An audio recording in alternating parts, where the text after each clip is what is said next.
आज भारत देशामध्ये जे घडत आहे ते आपल्या सर्व लोकशाहीला काळिंबा लावणार आहे.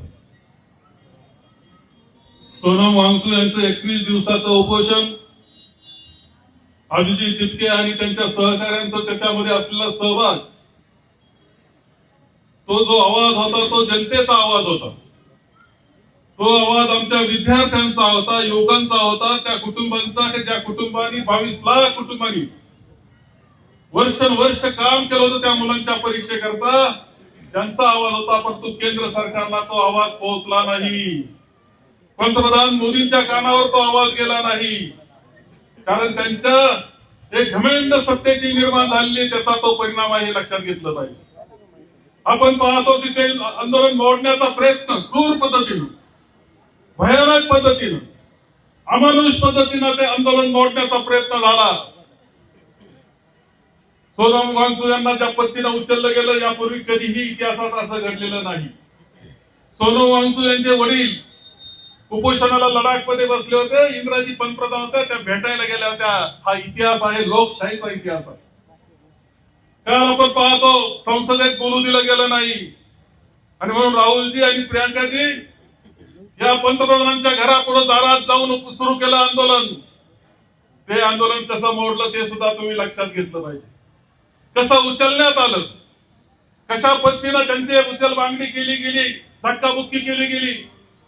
मुलांमध्ये, विद्यार्थ्यांमध्ये सुद्धा आपण जी मारहाण झाली, त्यांना अंगावर वळ वाटलेले मुलं शांततेच्या पद्धतीनं महात्मा गांधीच्या तत्वाप्रमाणे चाललेले होते, आंदोलन करत होते.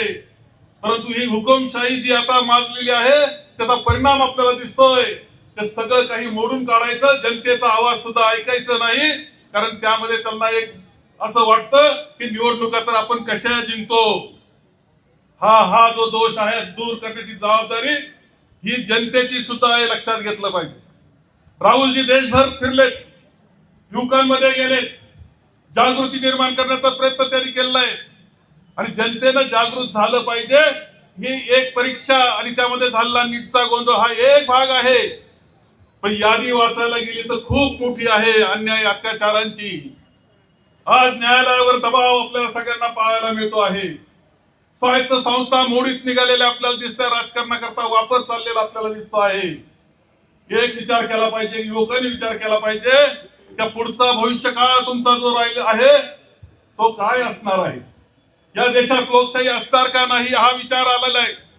धर्माच्या आणि जातीच्या नावावर राजकारण केलं जातं आणि मुठभरांची पोळी भाजण्याचा कार्यक्रम त्यामध्ये चाललेला आपल्याला दिसतोय. हे एक कारण आहे. नीटची परीक्षा, टीईटीची परीक्षा, यामध्ये सुद्धा एक लक्षात घ्या का मोठा आर्थिक गोंधळ आहे. काही जणांना जेलमध्ये घातलं जाईल, सगळं दिसत तुम्हाला. पण आपल्यालाही अशी सवय झाली की 4 दिवसांनी आपण विसरलेला असतो. आपल्या लक्षात घ्या, हे पुढचा विचार आपल्याला करावा लागेल भविष्य काळाचं. आज जो पेटलेला युवक आहे त्यांनी भविष्य काळाचा विचार करा की घटना, राज्यघटना राहणार का नाही, ही लोकशाही राहणार का नाही, हा देश चालणार कसा, तुमचं भवितव्य पुढच्या काळामध्ये कसं राहणार, या सगळ्याचा विचार सगळ्यांनी केला पाहिजे. आज आपण इथे महात्मा ज्योतिबा फुले यांच्या पुतळ्यापुढे आपण आलेलो आहे. तुम्ही जागा चांगली निवडली.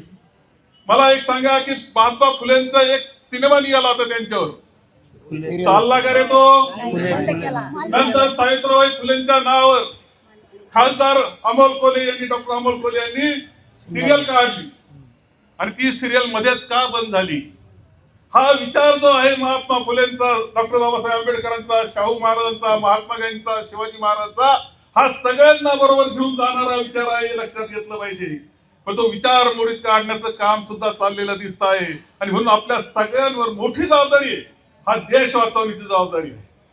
पुन्हा एकदा संघर्षाकरता उभं राहण्याची जबाबदारी आणि ते उभं राहिलं नाही आपण आता तर भविष्य काळ तुमचा कठीण आहे हेही आपण ओळखलं पाहिजे. दुसऱ्या कोणाचं तरी घर जळतं, आपलं काय केलं हे म्हणणाऱ्यांना लक्षात ठेवा, तुमचं घर जळलं त्या विधवायला कोणी येणार. ही सगळी गोष्ट आहे आज. आणि म्हणून आजच्या या निमित्तानं, त्या नीटच्या निमित्तानं, त्यामध्ये झालेल्या अन्यायाच्या निमित्तानं जो युवक जागृत झालेला आहे त्यांनी त्या नीटच्या पलीकडे जाऊन आता सगळ्याच लोकशाहीचा विचार केला पाहिजे या मताचा मी आहे. राज्यघटना जी भारतरत्न डॉक्टर बाबासाहेब आंबेडकरांच्या नेतृत्वाखाली तयार केली गेली अरे तिचं प्रियांबल, तिचं तत्वज्ञान ते तयार झालं ते आपल्या सगळ्या संतांच्या विचारातून झालं, समाजसुधारकांच्या विचारातून झालं. ते मोडीत काढायला जर कुणी निघाला असेल तर वाचवण्याची जबाबदारी ही आपली असली पाहिजे. तिच्या करता, तिच्या रक्षणाकरता उभं राहिलं पाहिजे. हेच या आंदोलनातून आपण शिकावं अशी अपेक्षा मी निमित्तानं आपल्या सगळ्यांकडून करतो. आपण चांगला सहभाग केला. सुंदर हे आंदोलन तर सगळीकडे पेटलेलं आहे, परंतु हा संदेश जो आहे तो लोकशाही आणि राज्यघटनेशी सुद्धा निगडीत आहे, हे विसरून जाऊ नका एवढंच आवाहन करतो आणि माझे 2 शब्द संपवतो.